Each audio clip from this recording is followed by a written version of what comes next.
Well, hello there. I've been sitting contemplating making a video. I've had about enough of this 2024 election. And I've had about enough of this global warming, this climate change. Oh, you know something? And I've had about enough of that.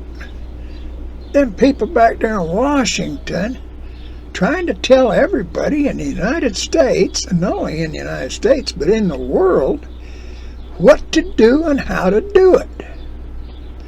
I joined the Navy a long time ago, 1963. And I was in there for 4 years. And when I joined the Navy, I accepted the idea that that was a dictatorship. You follow the last order given first. Okay? Well, the United States of America is a republic. No, I don't care what you guys have been brainwashed with. It is not a democracy. Your family is a democracy. It may be a dictatorship. It may be a patriarchy. It may be a matriarchy.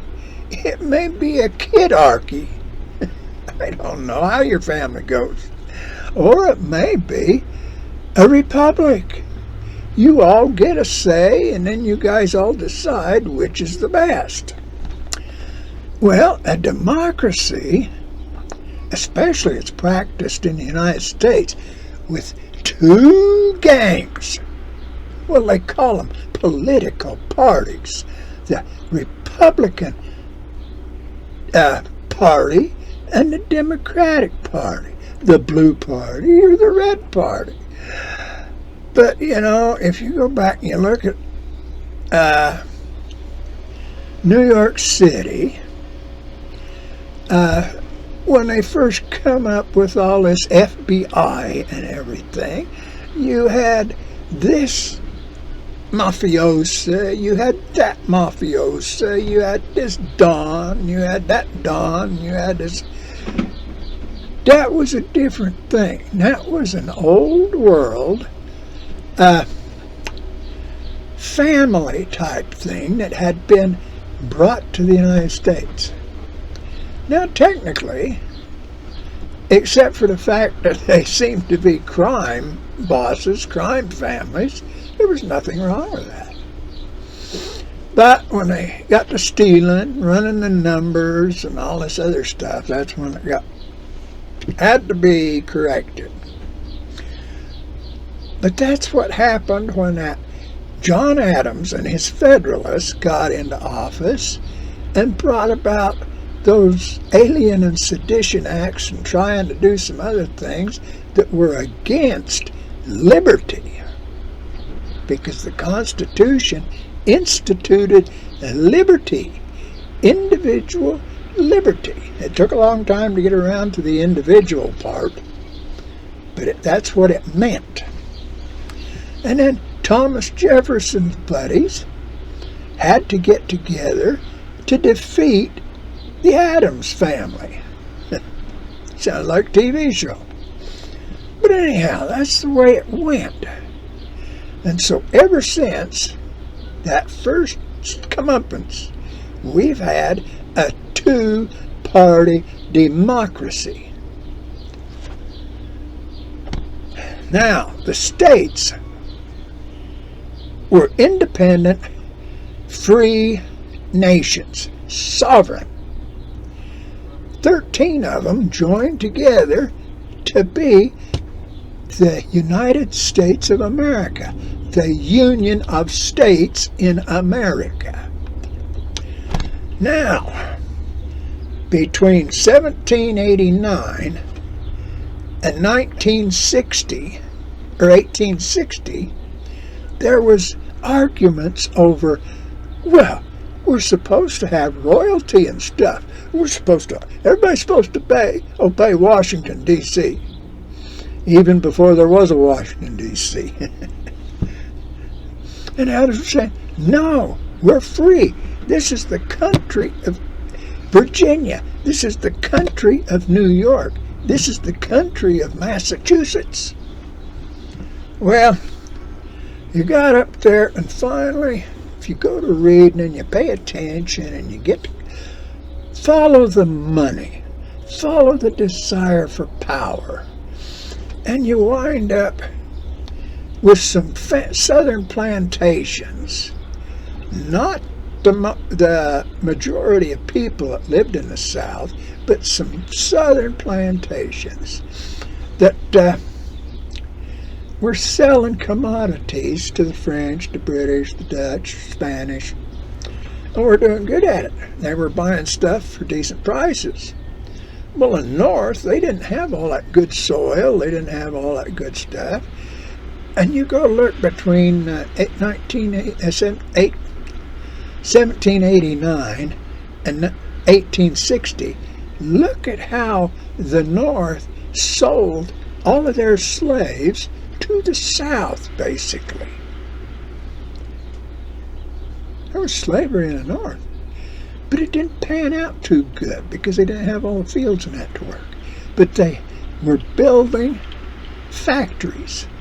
They were becoming industrialized. Well, they wanted to buy cotton and all this other lumber and everything else from the South at cheap prices.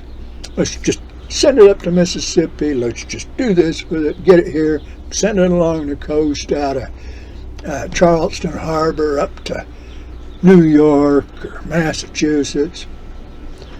Send it up here cheap. We'll manufacture stuff.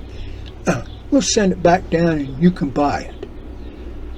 But let's see them industrial. They want a top price for their goods that they were manufacturing. But the British and the French and the Dutch and that, they were selling the goods cheaper back to the United States, back to the Southerners. Well, the North just wouldn't. Well, you're not going to sell to us. We're not going to buy it at the price you want. And we're going to sell it at the price we want, not what you want to pay for it. 1961. You know, I never have been able to find out, according to that Article 1, Section 8 of the Constitution, if the federal government had bought that area to put Fort Sumter down there in South Carolina, or didn't they? Did they just go down there and move in and start building that Fort Sumter? Because it controlled Charleston Harbor. They were going to stop the English and the French and that from coming in there and buying stuff and selling stuff. Well, Southerners weren't going to have it. They said, well, you guys, if you're just going to be that way, you aren't going to try to get along, you aren't going to understand, you're not going to let us live and let live, you just have to give up and get out of here. So they got left. You know, now, look at what happened. Go read, go study, figure it out. All the lies that have been told about the Civil War, about what happened before the Civil War, about that 1830 Indian Removal Act that robbed the natives of everything they basically had in the whole country from then on. You go pay attention and see all the lies, the corruption, the criminal theft of things. It was the government, the Mexican War. Why? They sent cavalry into a disputed area and intentionally started that war with Mexico. The Civil War.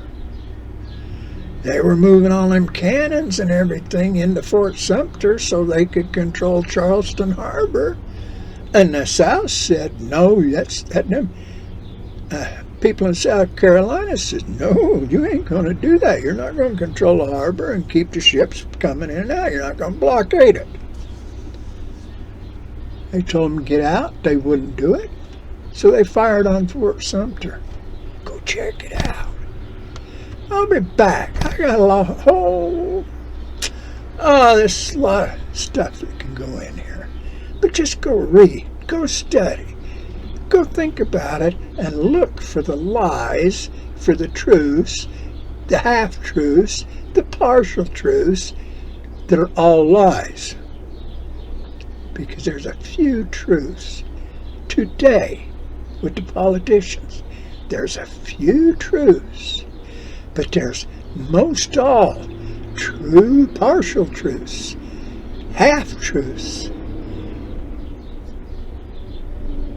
mostly lies and lies, but them half-truths, partial truths, and those are lies, period.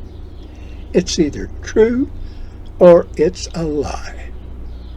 It's either light or it's dark. Think about it. I'll be back.